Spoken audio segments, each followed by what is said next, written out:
প্রিয় দর্শক, সাজ্জাদ কাদিরের প্রীতি নিন, শুভেচ্ছা নিন।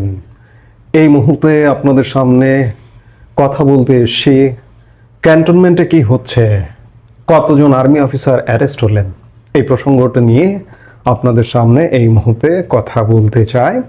আপনারা ইতিমধ্যেই জানেন যে গত 8 অক্টোবর আন্তর্জাতিক অপরাধ ট্রাইব্যুনাল থেকে মানবতা বিরোধী অপরাধের দায়ে, অপরাধটা কি, গুম, খুন, জোরপূর্বক আটক রাখা, এমন অপরাধে 24 জন সামরিক কর্মকর্তার বিরুদ্ধে গ্রেপ্তারি পরোয়ানা জারি করা হয়েছে। 8-এর পরে আজকে 11 অক্টোবর শনিবার। এই কয়েকদিনে কি হলো, আপনারা কি হলো ইতিমধ্যেই জানেন যে ক্যান্টনমেন্টে দ্বিধা বিভক্ত হয়ে পড়েছে সেনা কর্মকর্তাদের মধ্যে, মত দ্বিমত আছে। এবং যারা আন্তর্জাতিক অপরাধ ট্রাইব্যুনালের এগেনস্টে সেনা কর্মকর্তাদেরকে ধরে বিচার করতে চায়, তারা এমন প্রচারটাও করছে যে সবকিছু ঠান্ডা হয়ে গেছে। সেনাপ্রধান জেনারেল ওয়াকারুজ্জামান ইতিমধ্যেই সিদ্ধান্ত নিয়ে ফেলেছেন যে ডক্টর ইউনূস যা করছে তাতে সহযোগিতা করবেন। কিন্তু ভাই, ইসলামাবাদ বহুদূর, দিল্লি বহুদূর। সেনাবাহিনীতে দ্বিধা সৃষ্টি হয়েছে, দ্বন্দ্ব সৃষ্টি হয়েছে। এই ঘটনাটিকে কেন্দ্র করে এটি বাংলাদেশের 54 বছরের ইতিহাসে একটি সবচেয়ে বড় ঘটনা যে কর্মরত সেনা কর্মকর্তাদের বিরুদ্ধে একটি সিভিল কোর্ট থেকে গ্রেপ্তারি পরোয়ানা জারি করা। এখানে স্টার জেনারেল পর্যন্ত আছেন।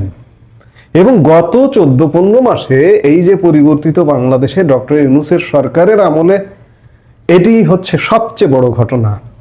আমরা গত 15 মাসে বিভিন্ন টার্নিং পয়েন্ট দেখেছি। সেনাবাহিনী নিয়ে বিতর্কিত মন্তব্য, সেনাবাহিনীকে উত্তপ্ত করে দেওয়া, নানা রকম ঘটনা দুর্ঘটনা দেখেছি। সেনাবাহিনী সম্মিলিতভাবে, সশস্ত্র বাহিনী সম্মিলিতভাবে দফায় দফায় বৈঠক করতে দেখেছি। কিন্তু আবার সবকিছু ঠান্ডা হয়ে গেছে। কিন্তু আজকে যে ঘটনাটার উদ্ভব হয়েছে এটি আমাদের কাছে একদম নতুন। কারণ কোনো সিভিল কোর্ট থেকে সেনা কর্মকর্তা, বারবার বলছি, তাহলে তো সেনা আইনের কোনো প্রয়োজন নেই। সেনা আইনকে অবমাননা করা হয়, সেনা আইনকে ছোট করা হয়। 1952 সালের সেনা আইনে বিচার হবে নাকি সিভিল কোর্টে বিচার হবে, এই বিষয় নিয়ে দ্বিধাদ্বন্দ্ব শুরু হয়ে গেছে আর্মি অফিসারদের মধ্যে, শীর্ষ জেনারেলদের মধ্যে। এই যে গ্রেপ্তারি পরোয়ানায় শীর্ষ জেনারেলরাও আছেন এর মধ্যে। আপনারা সাধারণ মানুষ হয়তো অনুমানও করতে পারছেন না, বুঝতেও পারছেন না যে একটা সরকার পতন হয়ে গেছে, আওয়ামী লীগ সরকার, এখন একটা সরকার আসছে, হয়তো সবকিছু কাটিয়ে উঠবে। কিন্তু আমরা এমন এক পরিস্থিতির মধ্যে ঢুকে গেছি, গভীর ষড়যন্ত্রের মধ্যে ঢুকে গেছি। 1971 সালে মুক্তিযুদ্ধের পরে আমাদের যে তিল তিল করে প্রশাসন, পুলিশ, আর্মি, বিজিবি, বিভিন্ন বাহিনী যে গড়ে উঠেছে, আজকে একটি পক্ষ চাইছে সবকিছু ধ্বংস করে দিতে। প্রশাসন ইতিমধ্যেই প্রায় ধ্বংস করে ফেলেছে, পুলিশ ইতিমধ্যেই প্রায় ধ্বংস করে ফেলেছে। অবশিষ্ট আছে সেনাবাহিনী, সশস্ত্র বাহিনী। গত ফেব্রুয়ারিতে বিডিআর বিদ্রোহ দিবসে সেনাপ্রধান জেনারেল ওয়াকারুজ্জামানও বলেছিলেন যে সব বাহিনী ধ্বংস করে ফেলানো হয়েছে, অবশিষ্ট আছে সেনাবাহিনী। আজকে সেনাবাহিনীটাকেও ধ্বংস করবার নানা রকম প্রচেষ্টা চালানো হচ্ছে। এখানে বলে রাখা ভালো যে যদি কেউ অপরাধ করে, অপরাধের বিচার হতে হবে। আমরা যেমন বলছি, সেনা কর্মকর্তারাও বলছেন হ্যাঁ বিচার হতে হবে, কিন্তু বিচারটা কোন প্রক্রিয়ায় হবে? আন্তর্জাতিক অপরাধ ট্রাইব্যুনাল থেকে গ্রেপ্তারি পরোয়ানা জারি করে বা আন্তর্জাতিক অপরাধ ট্রাইব্যুনালে কি তাদের বিরুদ্ধে বিচার করতে পারে? আমি বারবার বলি, এই আন্তর্জাতিক অপরাধ ট্রাইব্যুনাল নিয়েও প্রশ্ন আছে। এটি সৃষ্টি হয়েছিল 1971 সালে মানবতা বিরোধী অপরাধীদের বিচার করবার জন্য। এখানে বিচার হয়েছে, কিন্তু এটিকে এখন ঘুরিয়ে দিয়ে 24 জুলাই আগস্টে যে সহিংস ঘটনা ঘটেছিল, মানুষ হত্যা হয়েছিল, সেই হত্যার বিচার। এই হত্যাটা কে করেছে, কারা করেছে? এক প্রকার মনে হয় যেন প্রহসন। আমি বলছি যে আমরা বিচার চাই, অপরাধীদের অবশ্যই বিচার চাই এবং সকল অপরাধীদের বিচার চাই। এই যে ইন্ডেমনিটি জারি করে জুলাই আগস্টের 24-এ যে আমার মেট্রো রেল ধ্বংস, আমার বিটিভি ভবন ধ্বংস, আমার সরকারি স্থাপনা ধ্বংস, পুলিশ হত্যার বিচার অফ করে রাখা হয়েছে। আমরা সেই বিচারগুলোও চাই। আমরা বিচার চাই না নয়, অপরাধ হলে বিচার চাই, কিন্তু এই বিচারগুলা কি যথাযথভাবে হচ্ছে? আমি শুরুতে শিরোনামটা বলেছি যে ক্যান্টনমেন্টে কি হচ্ছে।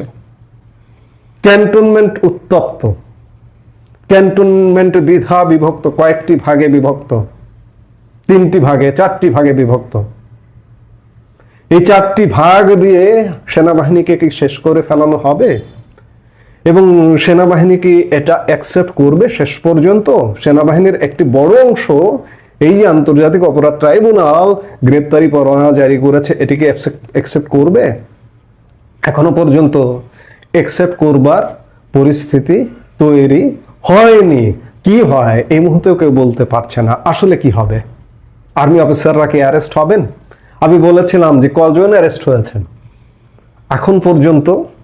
8 তারিখের পরে আজকে 11 তারিখে আমরা কথা বলছি, এখন পর্যন্ত একজন আর্মি অফিসারও অ্যারেস্ট হননি।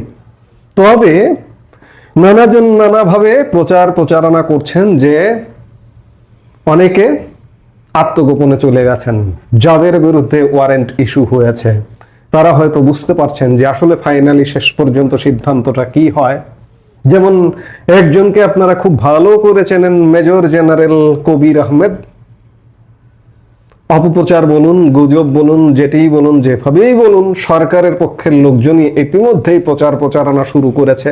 সেটি অনলাইন যোদ্ধা হতে পারে কিংবা সরকারের অংশ, যে মেজর জেনারেল কবির আহমেদ সাবেক প্রধানমন্ত্রী শেখ হাসিনার সামরিক সচিব ছিলেন, যিনি তাকে কয়েকদিন আগে পররাষ্ট্র মন্ত্রণালয়ে রাষ্ট্রদূত হিসেবে দায়িত্ব দেবার জন্য ন্যস্ত করা হয়েছিল।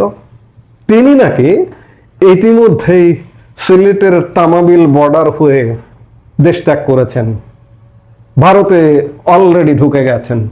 অর্থাৎ আর্মি অফিসারদের বিরুদ্ধে, যাদের বিরুদ্ধে গ্রেপ্তারি পরোয়ানা জারি করা হয়েছে, তারা ইতিমধ্যে আত্মগোপনে কেউ দেশ ত্যাগ করেছেন, এমনটাও প্রচারণা চালানো হচ্ছে।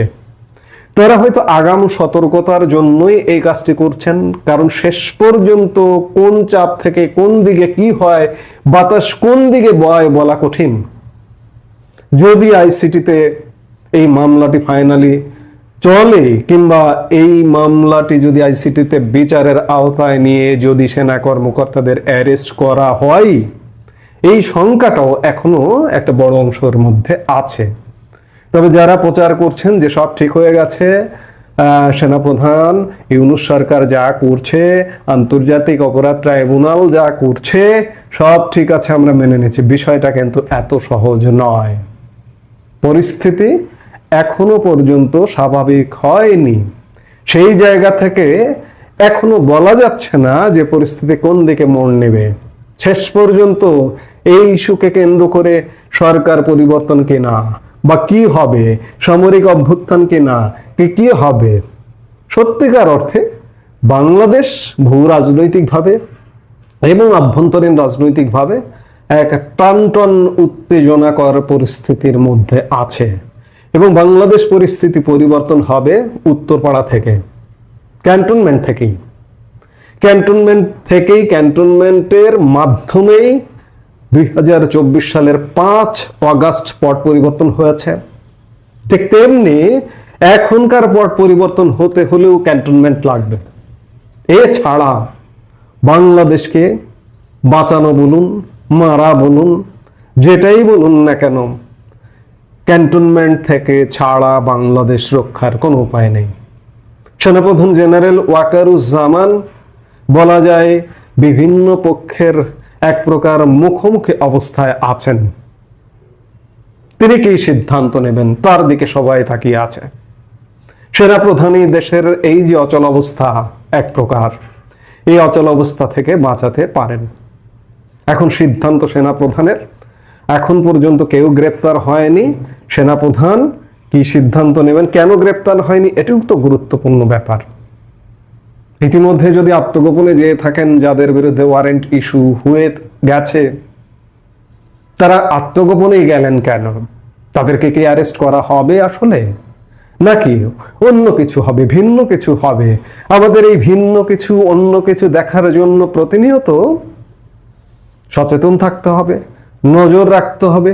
আবার আন্তর্জাতিক নানা খেলা আছে, আমি সেটি নিয়ে আর একটা কন্টেন্ট ভিন্নভাবে করব। কিন্তু ক্যান্টনমেন্টে যা হচ্ছে, পরিবর্তনের একটা সাউন্ড পাওয়া যায়, কিন্তু শেষ পর্যন্ত এই যে বড় ইউটার্ন, আমি বললাম যে গত 14-15 মাসের সবচেয়ে বড় টার্নিং পয়েন্ট এই মুহূর্তে বাংলাদেশে। এই টার্নিং পয়েন্টকে কেন্দ্র করেই বর্তমানে যে অনৈক্য, একটা অচল অবস্থা বাংলাদেশে, এই সব কিছুর অবসান হতে পারে। এবং এই অবসানের একমাত্র যার উপরে, তিনি বাংলাদেশের সেনাপ্রধান জেনারেল ওয়াকারুজ্জামান। আমরা প্রত্যাশা করব যে জেনারেল ওয়াকারুজ্জামান যে পক্ষরে হন না কেন, তাকে নিয়ে নানান গুজব, নানান প্রপাগান্ডা আছে, তাকে তুলোধনা করে সব পক্ষ। যারা সরকারের পক্ষ, তারাও তার অপসারণ চায়, তারাও তার গোষ্ঠী উদ্ধার করে। আবার যারা সরকারের বিপক্ষ, আওয়ামীপন্থী, তারাও তার গোষ্ঠী উদ্ধার করে। তিনি যাবেন কোন পক্ষে? কাজেই তিনি কোন পক্ষে যাবেন, সত্য এবং ন্যায়ের পক্ষে যাবেন, সেটাই বাংলাদেশকে রক্ষা করবে। তার পক্ষটাই বাংলাদেশের পক্ষ হওয়া উচিত। আমরা প্রত্যাশা করব সেনাপ্রধান জেনারেল ওয়াকারুজ্জামান সময়ের শ্রেষ্ঠ সিদ্ধান্ত নেবেন। এই মুহূর্তে এ পর্যন্তই। সবাই ভালো থাকুন, সুস্থ থাকুন। আমাদের ভিডিওগুলো নিয়মিত পেতে সাবস্ক্রাইব করুন Sajjad Kadir and the legends YouTube channel এবং লাইক, কমেন্ট, শেয়ার করে সাথে থাকুন।